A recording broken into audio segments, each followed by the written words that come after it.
Happy holidays, listeners. We are thrilled to bring you a special playlist all about Shabbat. If you like these stories, be sure to check out the other shows on our PJ Library Presents podcast network. We've got not one, not two, but 3 special Shabbat playlists available across all of our shows this week. Snuggle up and let me read you a little something.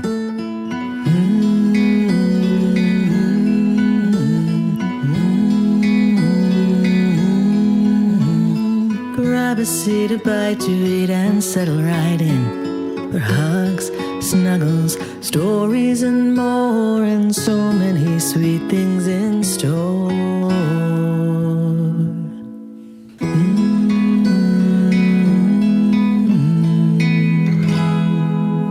Welcome to Afternoons with Mimi. No time to talk, Mimi. I'm about to beat level 54, and then I'll have one more to go before I get the triple game prize pack. Excuse me. Hold on. Just need to unpause. Do you have a charger? I don't want to run out of batteries. Wait a minute. Slow down. So close, so close. No! No! Mimi, I lost! Okay, take a breather there, Neshama. Now, I know this game is serious business, but when you come into my house, I expect you to at least say hello and tell me a little something about your day before you dive into a video game. Sorry, Mimi. Hello. I love you. Okay, I'm off to play. Time out. I need you to help me get ready for Shabbat dinner. But Mimi, I'm so close. I just have one more level to... No buts. Come help me set the table and settle down. The sun will be setting soon, and your family and our friends are coming over for dinner. Give me a hand, please. I just wanted to play my game. And now when Ima gets here, I know she'll take it away until after lunchtime tomorrow. A little time away from your game will do you some good. Now please, finish setting out the napkins. And here's the cover for the challah.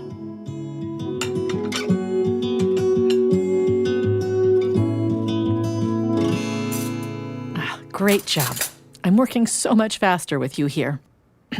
Kiddo, can you please check in the long drawer in the kitchen to see if I have another set of candlesticks? Okay, Mimi. And no sneaking off to play that game. I mean it. I want to spend time with you. All right, Mimi. I found some birthday candles. Will these work? We will make do. Okay, there's the cups, the plates, the challah's on the stove, the crock pot's on warm, the pot over there has the main course, the salad's in the fridge. I think we're done and have just enough time to... Play another round of my game. I was going to say, read a story. Oh, I guess that could be nice, too. I think you'll like this one. It just came in the mail, and it's all about resting on Shabbat. But I don't want to rest. I want to play my game. Well, let's see what happens in this story. Maybe you'll understand why a little rest is good for you. Yitzi the Trusty Tractor. Written by Naomi Schulman. Illustrated by Shelley Couvillon. Farmer Sarah's veggies were delicious and nutritious. She always rode her trusty tractor, Yitzi. Together, they did the hard, fun work of farming. I couldn't do it without my trusty Yitzi, Sarah always said. Yitzi wasn't just trusty, he was also a little musty and a little rusty. But Sarah knew when to change his oil. She knew how to handle his clutch. She knew the right way to switch his gears. We're a great team, Sarah said. Rrr, Yitzi answered. Sarah and Yitzi did their hard, fun work every single day, except on Shabbat. Every Friday evening, Yitzi powered down his headlights just as Sarah was about to light candles. Then, Sarah sipped a little grape juice as Yitzi sipped a little gasoline. Sarah munched challah as she sat on Yitzi's hood, and they both watched the darkening sky. Shabbat shalom, Sarah said, giving Yitzi a pat. On Saturday, Sarah and Yitzi picnicked under the trees and took naps by the river. Sarah would read books out loud to Yitzi. When 3 stars appeared in the night sky, Shabbat was over, and Sarah and Yitzi were ready for another week of hard, fun work. But as hard as they both worked, Sarah had trouble paying all of her bills. Eventually, a very sad day came. Sarah couldn't afford Yitzy's gasoline. She knew what she had to do. "I'm so sorry, Yitzy," Sarah said tearfully. "I'll make sure you go to a good home." "Rrrr," Yitzy answered understandingly. Sarah's neighbor, Farmer Ruthie, noticed the sign. She'd always wished her veggies could be as delicious and nutritious as Sarah's. Maybe Yitzy could help, she thought. "I'm here to buy your tractor," she said. "You'll have to change his oil every month," Sarah told Ruthie. "I will," Ruthie agreed. "And switch his gears slowly," Sarah said. "I will," Ruthie agreed. "And handle his clutch gently, the way I do," Sarah said. "I'll do everything the way you do," Ruthie promised. Sarah knew Ruthie would give Yitzy a good home. Ruthie and Yitzy worked all week long in Ruthie's field, and trusty Yitzy worked just as hard as ever. Meanwhile, Sarah missed Yitzy and their hard, fun work. Yitzy missed Sarah, too. When Friday evening came, Ruthie and Yitzy were motoring down the fields. Suddenly, Yitzy's engine stopped. "What's wrong, Yitzy?" Ruthie asked. "Are you too musty and rusty to keep going?" Yitzy didn't answer. Ruthie looked at all the gauges on Yitzy's dashboard. Everything seemed okay. "I don't get it, Yitzy," she said. "Why did you stop working?" Yitzy still didn't answer. He powered down his headlights and rested all night. And the next morning, Yitzy kept resting. Ruthie marched across the field to Sarah's farm. "Your tractor isn't working," she complained. Worried, Sarah ran over to Ruthie's field. But when Sarah got there, Yitzy looked fine, and very happy to see her. Sarah hugged Yitzy and then returned to Ruthie. "I know what's going on," she said. "It's Shabbat." "So?" demanded Ruthie. "He's resting," Sarah explained. "That's what Yitzy and I do every Shabbat. He'll work even better for you tomorrow. You'll see." Sure enough, Yitzy rested until Saturday night when 3 stars appeared in the sky. Then his headlights popped back on. "Rrrr," he said, ready to start working again. And Ruthie found that he did, indeed, work even harder the next day. She also realized just how much Yitzy had been missing Sarah. So, Ruthie and Sarah decided they would share trusty Yitzy. He worked in Ruthie's field one day and Sarah's the next. Then Sarah and Ruthie sold their delicious, nutritious veggies at the same table at the farmer's market. When they worked together, the work was less hard and more fun, and now they could both pay their bills. "We're a great team," Sarah and Ruthie said happily. "Rrrr," Yitzy agreed. And every Shabbat, the 3 of them rested together. The end. What do you think? So Yitzy worked better after he took a rest? Yep. And the farmers had more vegetables? Mm-hmm. Do you think maybe I'll be better at my game if I take a break? Bingo! You can't run on an empty tank. Shabbat gives us a chance to rest and refuel after a busy week of school, work, activities, and errands. And just like Yitzy knows when it's time to power down his headlights, I hope you learn when it's best to power down your game and spend some time with your family and loved ones. Speaking of... They're here! Go answer the door and let everyone in, Neshama Shali. Hi! Hello! Shabbat Shalom!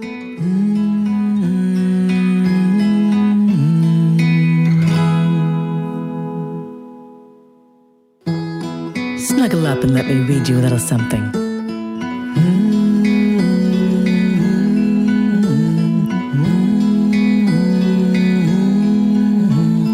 Grab a seat, a bite to eat, and settle right in. For hugs, snuggles, stories, and more, and so many sweet things in store.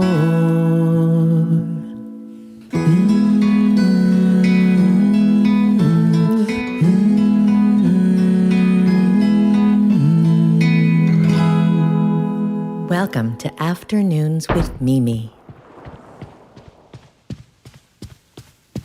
Well, hello, my heart. Isn't this a change? I get to spend all day with you, not just after school. What's that smell? I smell your coffee and something else. Like a kind of pizza dough, I guess. Close. It's my challah dough. Since you're spending the day with me while Ima and Baba take your baby brother to his appointment, I thought we could bake some challah together. Ooh, I've never gotten to bake real challah before. I thought you made it at Tot Shabbat. When I was little? No, that was Play-Doh. And at home, I know Baba likes to buy it from the bakery. Yes, Mr. Santiago has been making challah since Baba's parents first came to America. That's a long time. Probably like 40 years or something. It was a little longer than that.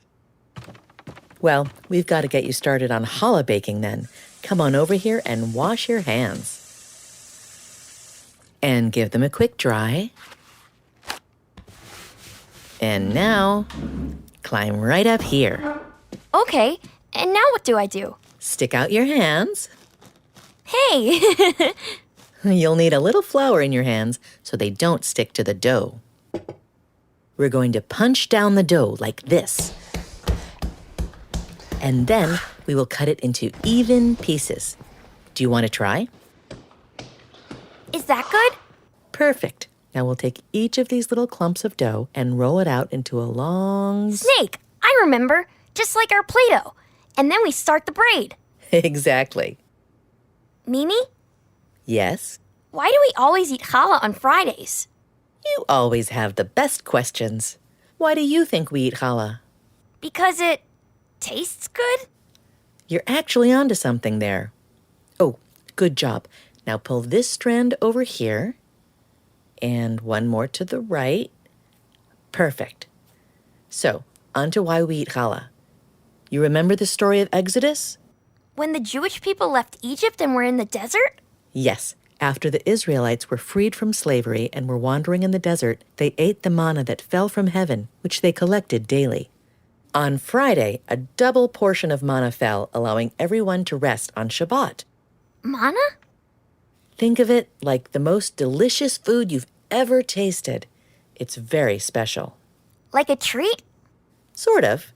In the story, the Israelites are hungry and wandering in the desert, and God gives them manna from heaven to eat. But you're only supposed to take one portion. Except on Friday, for Shabbat? Yep. And so challah tastes like this manna stuff? Well, challah is sweet and special, and many families make 2 loaves as a beautiful reminder of the special double delivery of manna. Okay, I get it.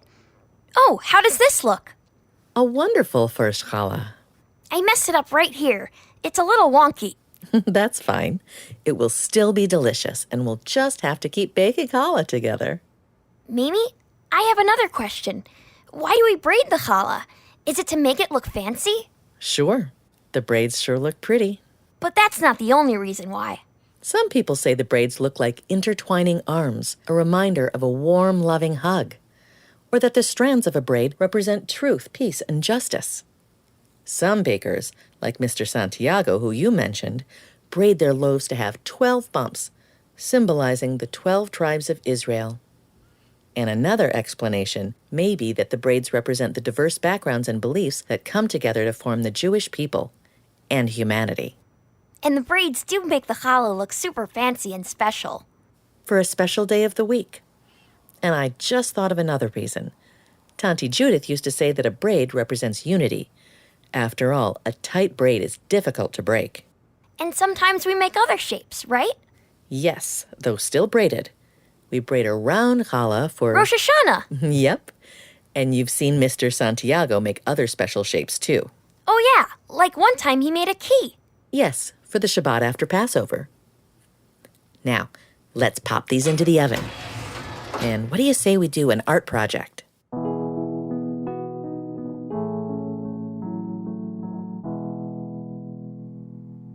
Well, my heart, we have had one productive day. Do you mean we did a lot of things? Because we did a lot of things. We baked our challah, made a painting with leaves from the yard, fed Sal the cat, walked to the little free library to pick a new story, visited Mr. Lieberman at home, had lunch with your friend Babs, and what else? There were like 2 other things. Hopscotch and rest time. Oh yeah, I took a long rest. Now we set the table. Here are the forks and the cup for the grape juice. Wonderful helping. Now, what are we missing? The kibbeh, Yes, we'll leave that in the oven a little longer. And what else? the challah, and the cover. Mimi, Yes? why do we cover the challah? Every grown-up I ask has a different answer. Oh, what have you heard so far? Mora Ari says it's tradition. Baba says it's so the bread won't be embarrassed. But can bread even be embarrassed? Well, that's just an expression, but we can think of it like this. Blessings have a set order, and according to the Torah, wheat comes after grapes.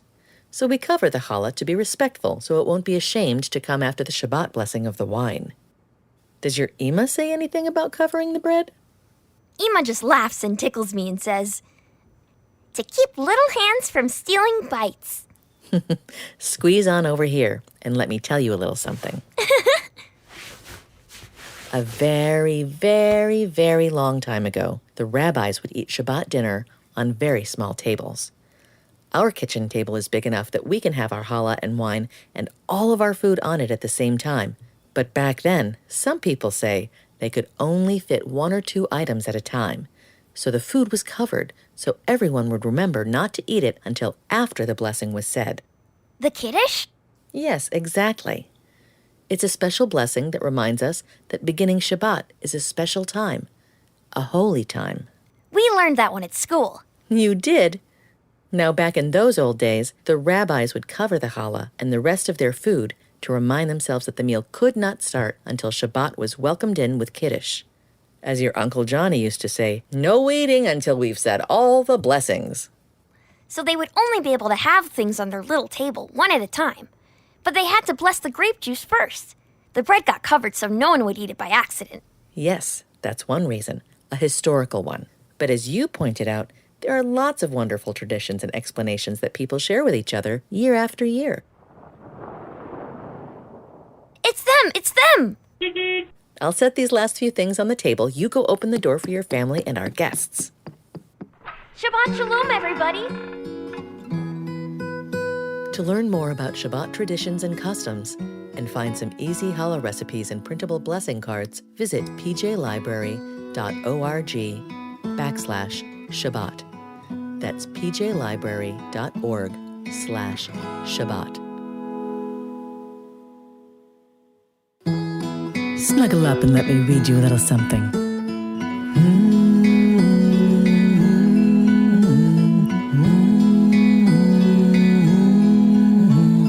Grab a seat, a bite to eat, and settle right in. For hugs, snuggles, stories, and more, and so many sweet things in store.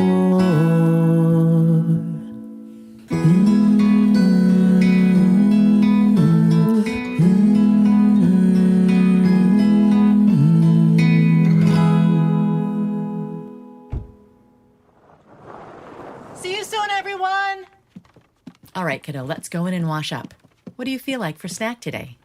Fish. Fish with couscous. Really? Huh. Well, that is a mature choice. Okay, spiced fish with couscous it is. You're sure? Yep, fish. Not cookies. Nope. Not my special peanut butter and blueberry blintzes. Not my world-famous wild and crazy spicy burritos. Fish with couscous. I insist. Okay, had to double check. You're in luck. I actually just finished making a batch for Shabbat. Oh, Mimi, any chance you can make a little extra? I had no idea you had such an appetite for my fabulous spiced fish dish. Actually, Yes? it's for my friend, Sal. Or at least that's what I call him. I think it's a him. Sal is a cat. He lives in my neighborhood, but he doesn't really belong to anyone. He follows me to school. Oh, well, that's adorable. It is a mitzvah to be kind to animals, after all. How much do you think he would like? That's good. And here's your plate.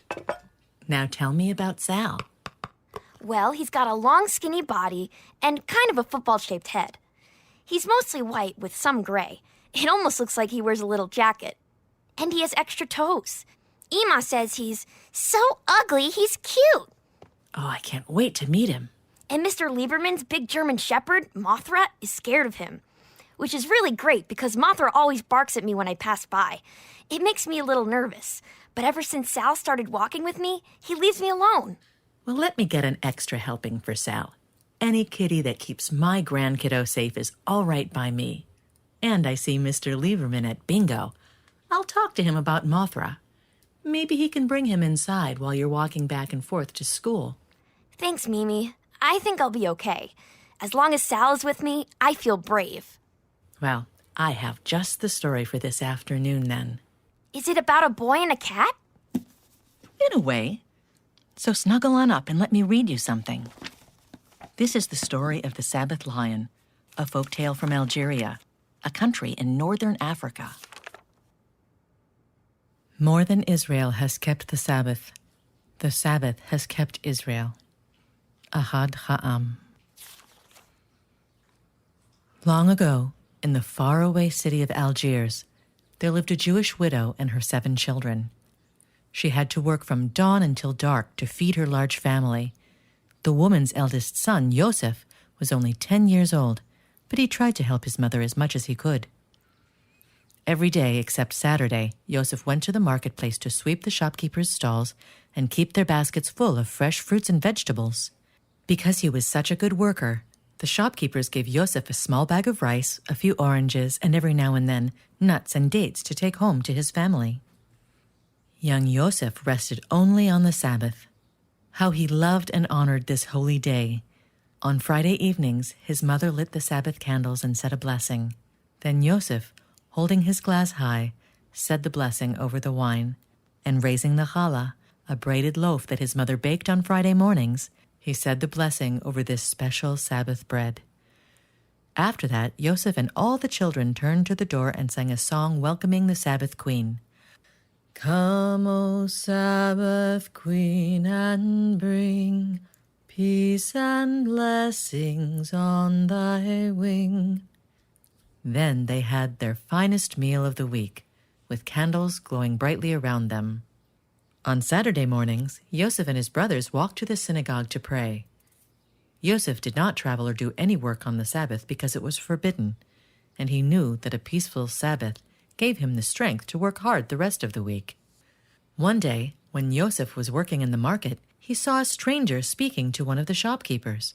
He overheard the man ask where a certain family could be found. Yosef ran over. "That's my family," he cried. "Let me lead you to my house." And when they arrived there, the stranger handed Yosef's mother a letter. Then he bowed and left. Yosef's mother read the letter and turned pale. "What's the matter, mother?" the children asked. Their mother answered, "Strange news has come our way. It seems that your father had an uncle who lived in the city of Cairo in the land of Egypt. And when he died, there was no one to leave his fortune to, so he left it to us." Hearing this, the children gasped. Soon they would have money for food and maybe even a few new clothes. Yet their mother still looked worried. "The money would be a great blessing," she said, "but I would have to travel all the way to Egypt to claim it. How can I take 7 young children on such a long journey? I have no one to leave you with, and you're too young to be left alone." "Please, mother," said Yosef, "let me go to Cairo to get it." "But Yosef, you are too young. The sun is very hot. Wild animals live in the desert. No. It would not be safe for you to cross the desert." "Please, mother," begged Yosef, "have faith in God. Has he not sent us a great blessing? We must not ignore it." When Yosef's mother saw how strong her son's faith was, she finally agreed to let him go. But it was very expensive to travel across the desert, for he must join a caravan. Yosef's mother emptied all the hidden boxes in which she had been saving money for Passover and found just enough for the journey. Then she rushed out of the house to pay the leader of the caravan for Yosef's trip. Because Yosef would not travel on the Sabbath, she asked the caravan leader if he would agree to rest on the Sabbath day. But the leader said, "It is dangerous to rest in the hot desert where wild animals attack. If you want us to stop on your Sabbath, you will have to pay more. and the man named a large sum of money. Yosef's mother was shocked. She had already given him all her savings. What else could she do? So the poor woman sold her gold wedding ring, the only valuable possession she had left. Then she gave the money to the leader of the caravan in exchange for his promise to rest on the Sabbath. The caravan left Algiers early Sunday morning. In his sack, Yosef carried a letter from his mother explaining that she had sent her son to collect the family's inheritance. He also took a pouch with candles, a small bottle of wine, a wine cup, and a little challah his mother had baked so he could celebrate the Sabbath even when he was far away from home. So too did he bring a wooden spice box and a candle with many wicks for the blessings at the end of the Sabbath. The caravan trudged through the vast desert. Everywhere Yosef looked, he saw sand and only sand. The days passed slowly. The camels walked carefully across the burning sands, and the caravan would rest only when it was almost dark. Then Yosef would climb down from his camel and help the men set up tents for the night and gather brush for the campfire. And at the first sight of dawn, the caravan would be once again on its way. 6 long days passed, and finally it was Friday afternoon, almost the eve of the Sabbath. Yosef went to the leader of the caravan to remind him of their agreement. "What agreement?" the man asked, much to Yosef's dismay. "I don't know of any agreement." "Why, my mother sold her wedding ring and paid you to stop on the Sabbath. You promised," shouted Yosef, beginning to cry. The leader of the caravan stared boldly into Yosef's eyes. "We are going on," he said, "for there is still a bit of daylight left, and tomorrow we will ride all day. If you want to come with us, come. If not, stay here by yourself." Yosef looked up and saw that before long the sun would be setting, and he knew that he had to prepare for the Sabbath. "Well, are you coming?" asked the caravan leader, his voice nasty and impatient. Poor Yosef wanted to continue with the caravan where he would be safe. But no matter what the dangers were, even if he were to be lost in the desert forever, Yosef could never disobey the laws of the Sabbath. And so his answer to the leader was firm. "No, I'm not coming. Go on without me. I must stay behind." And as the camels of the caravan left, he watched them disappear into the distance until he could see nothing but a cloud of dust. The sun was setting and the Sabbath was about to begin. Yosef knew that he must light the campfire quickly before the sunset and that he must put enough brush on the fire to burn through the night. This he did, and then, as it grew dark, he sat down and sang his song to the Sabbath Queen. "Come, O Sabbath Queen, and bring peace and blessing on thy wing. Come, O Sabbath Queen, and bring peace and blessings on thy wing." There Yosef sat, surrounded by the desert without even a tree for shelter, with only the fire to keep wild animals away. He was afraid, so he closed his eyes and prayed with all his heart. But when he opened them, he saw something that made him tremble. For there in the distance was a huge lion moving swiftly in his direction. As the lion came closer, Yosef froze in terror, certain that his life was about to end. But when the lion was so close that Yosef could almost touch it, the huge beast quietly lay down at his feet. Yosef was afraid that the lion would pounce on him, but when it turned its head, Yosef saw that its eyes were kind. Then he opened his pouch and took out the candles, the challah, the wine, and the wine cup. He lit the candles in the fire, and in a clear voice he recited all the blessings. As he did so, he was filled with a feeling of peace, as if he were at home celebrating the Sabbath with his mother and his brothers and sisters. Soon afterward, he fell asleep. Yosef awoke at dawn, and there was the lion, still watching over him. The hours of the day passed. Yosef sang Sabbath songs and recited Sabbath prayers. He felt as calm and peaceful as he had the night before, and never once during all that time did the lion move from where it lay. Yosef was glad that he was not alone, and he was thankful for the company of his Sabbath friend. At last the sun set, and Yosef took out his wooden spice box, the candle with many wicks, and a cup of wine, and he said the special prayers for the end of the Sabbath. All this time the lion seemed to listen patiently.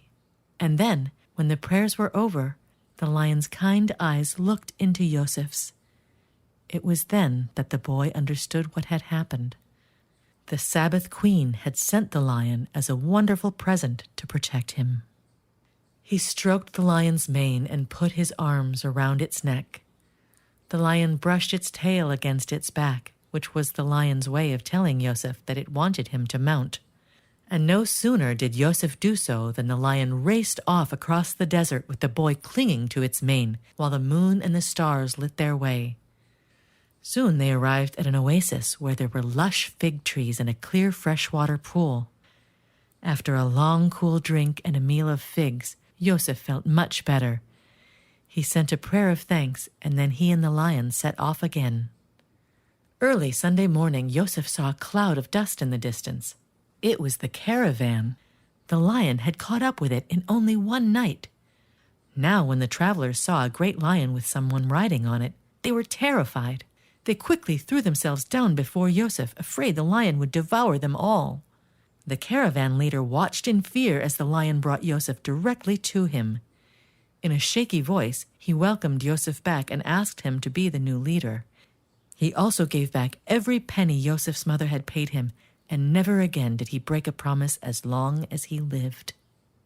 So it was that Yosef and the Sabbath lion led the caravan all the rest of the way to Cairo. There they rode through the narrow streets where people screamed and scattered this way and that, running from the huge beast coming toward them. Soon the lion, with the boy still on its back, arrived at the office where Yosef was to collect the money. From their hiding places, everyone watched in amazement as the lion stood guard and Yosef went inside. A short time later, clutching 2 bags of silver coins, he came out, jumped on the lion's back, and rode away. Yosef and the lion sped through the desert once more, and before long, Yosef saw the walled city of Algiers, where his mother, brothers, and sisters awaited him. Suddenly, the lion stopped. Yosef knew that the lion had completed its task. The time had come to bid his friend goodbye. He petted the lion and hugged it hard. The lion nodded as it rubbed against Yosef. Then it ran off into the desert and disappeared. With one last look behind him, Yosef passed through the gates of the city and hurried down to the streets of Algiers to his home. When Yosef's family saw that he was home unharmed, they said prayers of thanks. And now that he had completed his task, the family could buy food and clothing and, yes, even a silver spice box for the closing of the Sabbath. And every Sabbath after that, the children begged Yosef to tell them his story, and he gladly did. For never did a Sabbath pass that he did not remember the Sabbath queen and the wonderful lion she sent to him. The end. Wow! Mimi, that story was awesome! That lion was just like Sal, helping Yosef be brave enough to cross that long desert. Well, perhaps Sal is a little bit of a lion, too. I think so. Thanks, Mimi. Now, let's pack up this fish, minus the couscous, and see if we can't find Sal and give him a little treat. There's your parents. Go ahead and take some extra food for Ima and Baba, too. Bye, Mimi. I love you so. Bye-bye, Neshama Shuli, my beautiful soul. The Sabbath Lion, a Jewish folk tale from Algeria, retold by Howard Schwartz and Barbara Rush, illustrated by Stephen Pfizer, published by PJ Publishing.